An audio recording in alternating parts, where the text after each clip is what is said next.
एक तुमचो एक बारीकसो मिमिक्री सेक्शन घेऊया ना.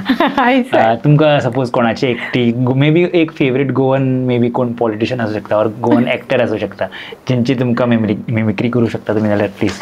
युगांकान एक 18 जून कलेक्टीव म्हणून प्रोग्राम जाता सो तेका एक मिमिक्री बरयल्ली म्हाज्या खातीर गोविंद गावडे सरांची. सो हांव ट्राय करता पण ते डायलॉग्स यूज करिना हांगासर दुसरे डायलॉग म्हणजे तुकाच सांगता.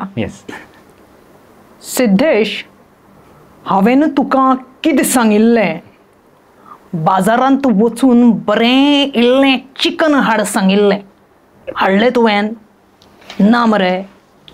आतां एक काम कर वच मरे आनी बाजारांतल्यान बरें इल्लें चिकन हाड म्हाका खावपाक जाय. वाह almost two good.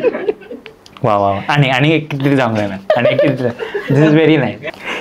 Okay one of my favourite Ravi Nayak sir. Yes please. जे म्हाका दिसता सगळ्यांचेच फेवरेट आसतले म्हणजे उलोवपाच्या बाबतींत तरी. आज पळय आजकाल जी सगळे कडेन जी पळय बायलां सगळे तरेची जी बायलां आसा ती आसा तांकां सगळें कळटा. तांकां तुमकां कितें दिसता बायलांक कांय कळना. आयज बायल मनीस खंय ना रे. आयज बायल मनीस सगळे कडेन आसा. ती रांदता आयज उश्टे काडटा ती पायलट म्हणून विमान उडयता ती स्कूटर चलयता सगळे तरेचें काम करता. आनी हे सगळे तरेचे जे काम करता ते तुमकां सगळे दादल्यांक कळपा जाय तें. हे तुमी पळय बायलांक आडयता तें बराबर न्हू कळपा जाय. So good man.